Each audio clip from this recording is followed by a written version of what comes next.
मैं आपका दोस्त ब्रह्मदत्त।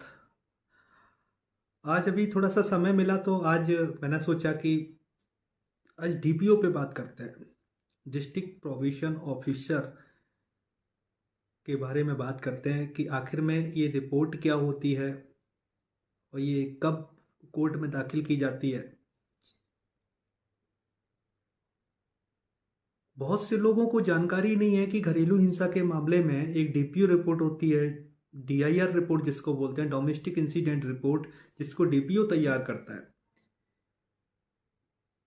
इसके क्या महत्व हैं और इस पे माननीय सर्वोच्च न्यायालय और भिन्न भिन्न उच्च न्यायालयों के क्या क्या निर्णय हैं, इसके संबंध में आज हम बात करेंगे। बहुत ज़रूरी वीडियो है, आप लोग ज़रूर देखें, अंत तक देखें और चैनल को ज़्यादा से ज़्यादा सब्सक्राइब करें, क्योंकि काफ़ी लोगों को इसके बारे में नहीं पता है। क्योंकि घरेलू हिंसा का मुकदमा जैसे ही दायर होता है तो एक तरफ जो प्रतिवादी होते हैं, जो लड़के पक्ष के लोग होते हैं, उनको सम्मन जारी कर दिया जाता है और दूसरी तरफ क्या होता है कि डीपीओ रिपोर्ट तलब कर ली जाती है। बहुत से ऐसे केसेस में होता है कि डीपीओ रिपोर्ट ही नहीं आती है। तो आज हम इसी के प्रावधान के संबंध में आज हम बात करेंगे कि डीपीओ रिपोर्ट की क्या इंपॉर्टेंस है भी या नहीं है। इससे पहले मैं आप लोगों को बता दूं कि आप लोग जो हमारे चैनल को सब्सक्राइब किए हुए हैं,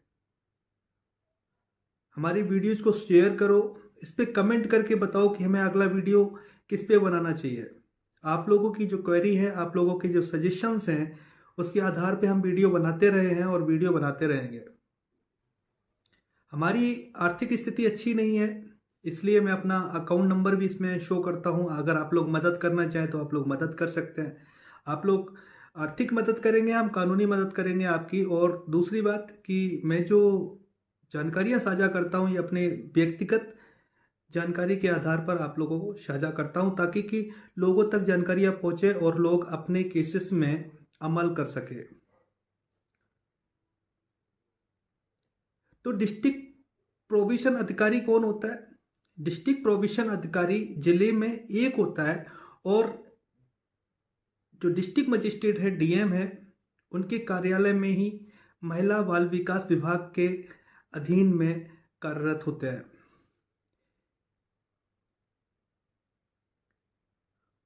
डीआईआर रिपोर्ट क्या है?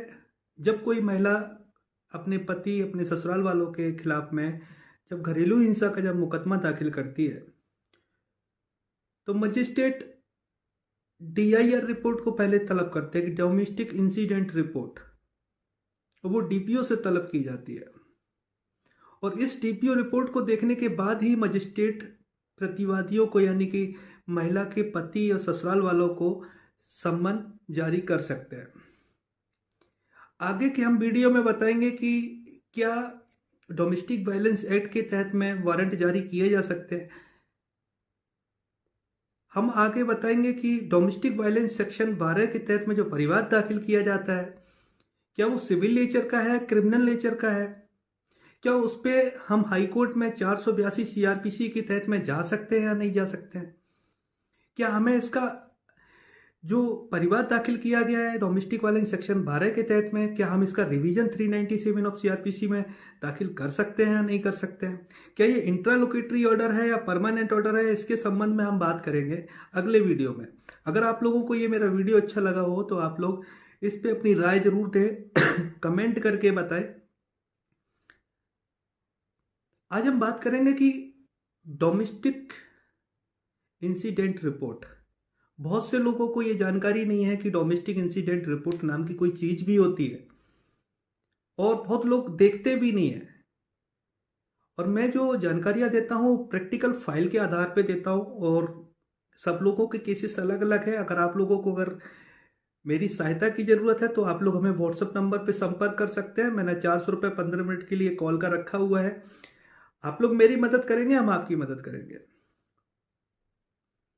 जब भी कोई महिला डोमेस्टिक वायलेंस का केस सेक्शन 12 के तहत में जब दाखिल करती है तो मजिस्ट्रेट की सबसे पहले जिम्मेदारी बन जाती है कि वो डीआईआर रिपोर्ट को तलब करे। और उस डीआईआर रिपोर्ट को देखने के बाद ही वो प्रतिवादियों को यानी कि महिला के पति और ससुराल वालों को सम्मन जारी करे। लेकिन अमूमन केस में ऐसा नहीं होता है। एक तरफ सम्मन जारी कर दिए जाते हैं domestic violence act section 13 sub section 1 के तहत में, और दूसरी तरफ डीपीओ रिपोर्ट तलब की जाती है। तो ये डीपीओ रिपोर्ट जो है ना, इसका क्षेत्राधिकार कैसा होना चाहिए, डीपीओ रिपोर्ट कौन बना सकता है, डीपीओ रिपोर्ट का प्रारूप क्या है, इसके संबंध में ऑनरेबल सुप्रीम कोर्ट ने अपने आदेश Santosh Bakshi versus state of Punjab में ये बात कही है कि अगर मजिस्ट्रेट के समक्ष कोई घरेलू हिंसा सेक्शन 12 का तहत में कोई मुकदमा दाखिल होता है तो वहां के डीपीओ की जिम्मेदारी बन जाती है कि उसका अधिकार क्षेत्र में जहां वो घरेलू घटना हुई है,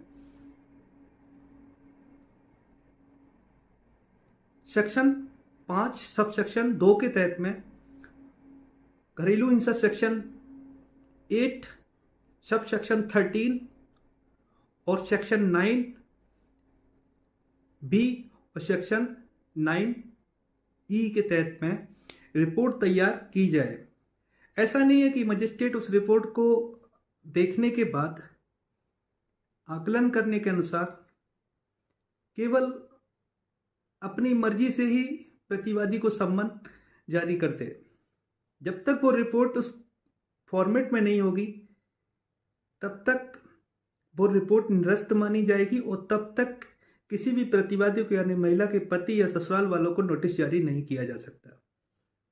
ये बात सुप्रीम कोर्ट ने अपने Santosh Bakshi versus state of Punjab के आदेश में कही है। ऐसे ही सेम मिलता जुलता दिल्ली हाई कोर्ट ने कहा है, बात कही है, इसी चीज को दोहराया है। और यही बात एमपी हाई कोर्ट के आदेश इमरती देवी वर्सेस क्रांति जाटव के केस में भी कही गई है। अगर आप लोगों को आदेश चाहिए हो तो मैं आपको आदेश दे सकता हूं। ये डीपीओ के संबंध में है कि अगर अब इसको सिंपल तरीके से समझ लेते हैं कि जैसे सपोज कोई महिला की ससुराल दिल्ली में है और उसका मायका है मुंबई में, तो वो जाके मायके में जाके डोमेस्टिक वायलेंस का केस फाइल कर देती है। उसको अधिकार भी है, वो कर भी सकती है, चलो ठीक है, स्थायी रूप से रहे या परमानेंट तरीके से रहे या वो आखिरी बार जहां रही है वहां पे रहे, वो कहीं भी कर सकती है। लेकिन डीपीओ की जिम्मेदारी बनती है कि जहां घरेलू घटना हुई है, जैसे दिल्ली में घरेलू घटना हुई है, उसकी ससुराल में हुई है, तो वहां के डीपीओ को ट्रांसफर की जाए वो रिपोर्ट बनाने के लिए और वहां से घटना का ब्यौरा लिया जाए, जांच की जाए, रिपोर्ट तैयार करके तब माननीय न्यायालय में दी जाए। अगर ऐसा नहीं किया गया, ये प्रावधान जो दिया गया है domestic violence section 5 sub section 2 में दिया गया है और सेक्शन 9 के तहत में डीपीओ रिपोर्ट का फॉर्मेट बताया गया है। कुछ केसेस में ऐसा होता है कि कुछ एनजीओ हैं जो रजिस्टर्ड एनजीओ हैं जिनकी सेवाएं सेक्शन 10 के तहत में वो भी मान्य है। ऐसे ही एक मेरे पास एक केस आया था, उसमें डीपीओ रिपोर्ट नहीं थी लेकिन एक एनजीओ की रिपोर्ट लगी हुई थी। तो उन्होंने कहा कि भैया ये क्या ये रिलायबल है, तो मैंने उनसे कहा कि हाँ ये मायने रखती है, सर्विस प्रोवाइडर सेक्शन 10 के तहत में मायने रखती है, लेकिन मायने तब रखती है जब ये देखना पड़ेगा कि जिस जगह से ये रिपोर्ट बन के आई है उस जगह में पहले डीपीओ ना हो, डिस्ट्रिक्ट प्रोविशन अधिकारी ना बैठता हो।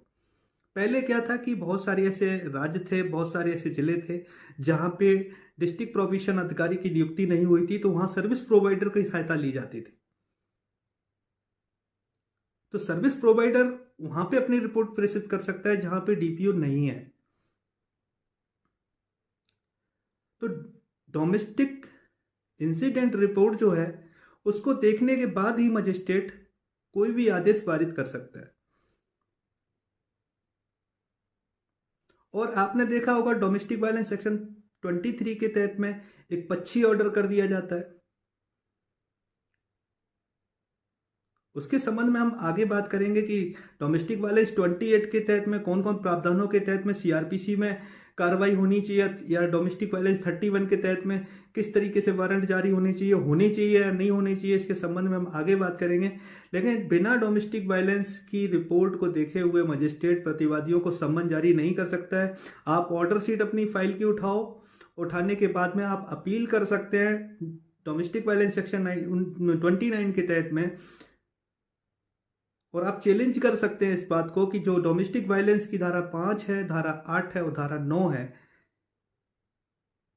किस तरीके से उसका वायलेशन किया जा रहा है और किस तरीके से घरेलू हिंसा का केस है ना वो थोपा जा रहा है पुरुषों पे। अगर आपको मेरा ये वीडियो अच्छा लगा हो तो आप लोग कमेंट करके बताएं। अगर ज़्यादा जानकारी चाहिए हो तो आप लोग हमारे व्हाट्सएप नंबर पर संपर्क कर सकते हैं। आप हमारी मदद करो, हम आपकी मदद करेंगे। धन्यवाद।